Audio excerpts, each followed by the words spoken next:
What's going on, everybody? All right, I wanted to kind of do a little bit of a follow-up video from my Monday episode this week where I talked about cards that sometimes are more meaningful than others. You know, we all love the huge cards in our collection. We all love the big cards, the valuable cards, but sometimes they're the cards that matter the most to us are the ones that aren't worth as much. It's sort of like back in the day when pictures weren't digital. Remember that? And you'd think that your house was on fire and it's like, what are you going to grab? A lot of people would grab the photo album because it was something you couldn't replace. Cards that we have emotional attachments to are the cards that sometimes matter the most to us. And so I do think that it's fun to look at big cards and expensive cards. And I think that giving those time and attention makes sense. But I wanted to share a couple of cards in my collection that I've never shown that are very meaningful to me. Now, I've shown a lot of cards over the last 2.5 years. Lots of cards. But I've never shown either one of these two in particular, these two exact cards. And I wanted to do it, and I wanted to share why they're important to me. You know, the thing about certain items, like I was just saying, you can replace them, and certain items you can't. And a lot of the times, how you acquired something, the story that goes along with it, is part of what makes it so special.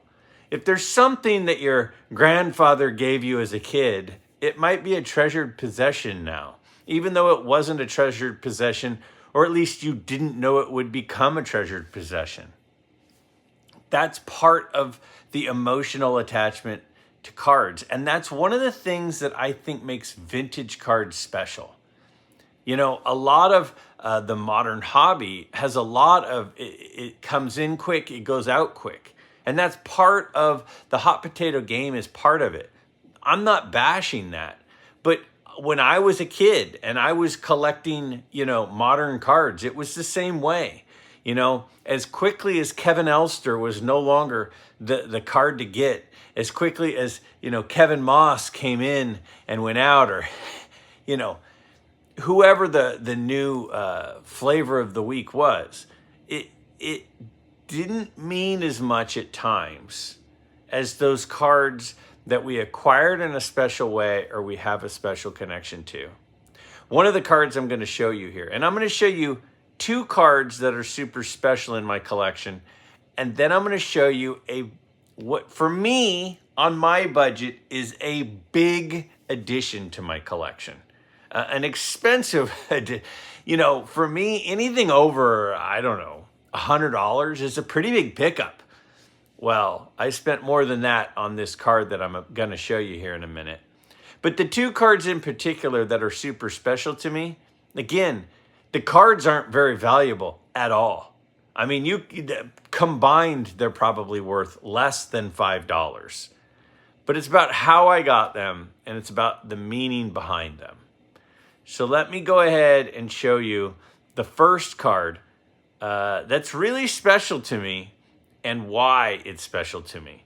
And then we'll go ahead and take a look at the second one and then the new big addition. Let's check this out. So I've mentioned many times how the spelling of my name is Graig after Yankee captain and third baseman Greg Nettles. And I've shared why my parents did that and how Miller is a common name. And so if you're going to go with the name Greg, you want to do something different. And so they spelt it different. Well, when I was about 10, my dad and I went into Sacramento to a card show. And afterwards, we called up his friend Ken. He grew up with Ken, played college tennis with Ken, played youth tennis with Ken. And Ken was a big card collector. And I don't think before that I had actually ever met him, at least that I remember. And when I got there, we started looking through some cards. And he had lots of cards. and he gave me that Greg Nettles card. So that particular card, that card I just showed you, it probably only has value really to just me. I'm probably the only person on the planet that particular card, that example of that card has value to. And that's the thing that makes the hobby special, or it's one of the things. It's sometimes where you got the card and how you got the card is the thing that makes it valuable to you. And I that particular card, I didn't think I would ever have. I mean, as a little kid, I didn't think I'd ever have a Greg Nettles rookie card. But there it is. I had one. Had crease in it, has corner damage in it. None of that mattered. I remember the room. I remember sitting in this spare room of Ken's house, looking through cards and seeing them go, oh my gosh, that's a Greg Nettles rookie card. And he goes, you can have it. That's yours. And I was like, what? This is nuts. Really? That's pretty cool. Now, the next one I'm going to show you is going to start with a card that's mostly meaningful because of the connection, but also how I obtained it. And then I'll show you a few more cards, and then I'll show you my latest purchase. Let's check that one out. So you guys know I collect Matt Manning, who's a former student of mine. Well, this is his Topps flagship, Topps Series 1, and I pulled it from a pack. And if you look right there, you'll see there's a pinhole in the semi-rigid, and there's a pinhole because I've been hanging this card in my room. And I point to it at times to my students, and I say, hey, you can achieve anything. Matt was in this room too. See, as a high school teacher, Matt's senior year, his spring semester, he was in my business finance class first period and my computer class second period. So 2 of his 4 classes, he was in my room, and I got to know him. And he came up to me one day, and he said, Mr. Miller, I'm not going to be at school this week, Thursday and Friday. And here's a Chrome example of the same card. And so this is the Topps Chrome. This is 2022 Topps Series 1. And I said, okay. And he goes, can I get the work that I'm going to miss? And I'm like, sure, no problem. So I got him all set up with the work he was going to miss on Thursday and Friday. Well, come to find out, he was pitching in the Under Armour All-American high school baseball game at Petco in San Diego. Now, this is another copy. I got this from Steve. This is the UK edition of Matt's 2022 Series 1 Topps card. By the way, this is Matt's first Topps card. Before this, it was Bowman and other things. And, I mean, this is how humble of a guy he was. Here's his X-Fractor.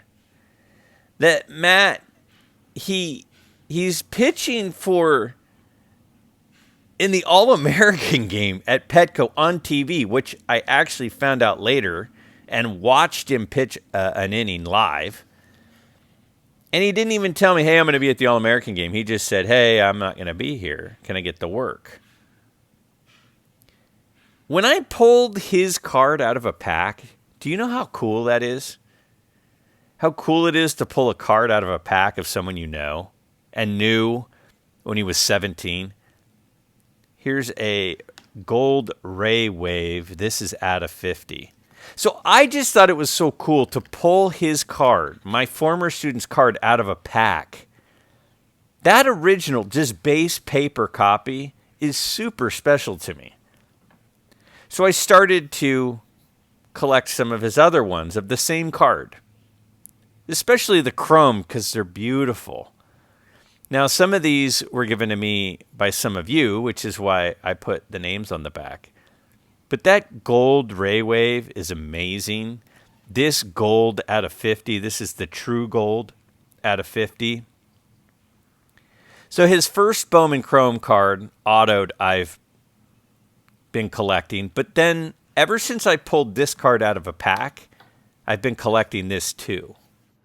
So I just wanted to stop for a second and just really explain my thought process on this.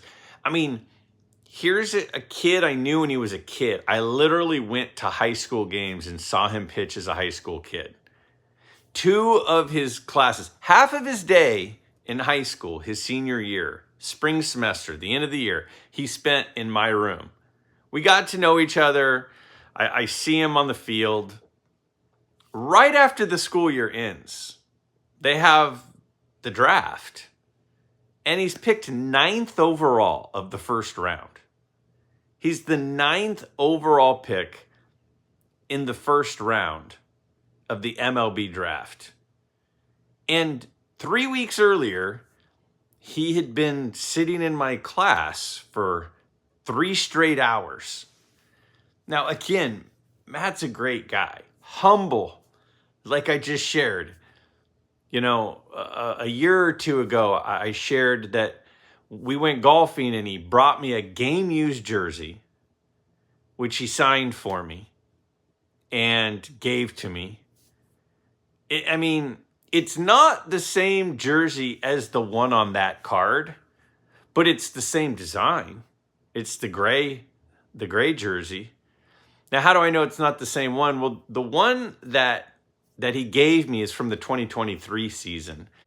You know, I collect all of Matt's cards, but I can tell you, I was literally sitting in a Target parking lot during Lucy's soccer practice, and I was bored. So I drove over to Target. I bought a blaster of Top Series 1, and I pull a card, that card, of someone I know and still talk to. And it's kind of surreal. So that card has been super special to me. That image has been super special to me. So over time, I've been trying to add a few others of that card, you know, that one being the paper one. The most base of the base is what that one was. And so I've been especially excited when I grab some of the chrome ones, just because they're so awesome looking, as you just saw. And so these aren't autographed. There is an autograph insert from 2022 Top Series 1, but it's a different image. And that image is special to me because that's the image of the one that I pulled from a pack. So that Top Series 1 card, that image is super special. And then a card came up, and I felt like I should add it to the collection. So how about his 1/1 Superfractor? The absolute best card of his, with that image of the card I pulled from a pack. This came up for sale, and the seller was up in Canada. And I didn't want to spend $300 on this card. And there you can see right there, it says 1/1. But you know what? It's pretty special to have his Superfractor of his first Topps card. A guy I still am in contact with, I still talk to. You know, sometimes we chase big cards, but sometimes the thing that matters most are the cards that are meaningful and have a special place in our heart. That one certainly does that.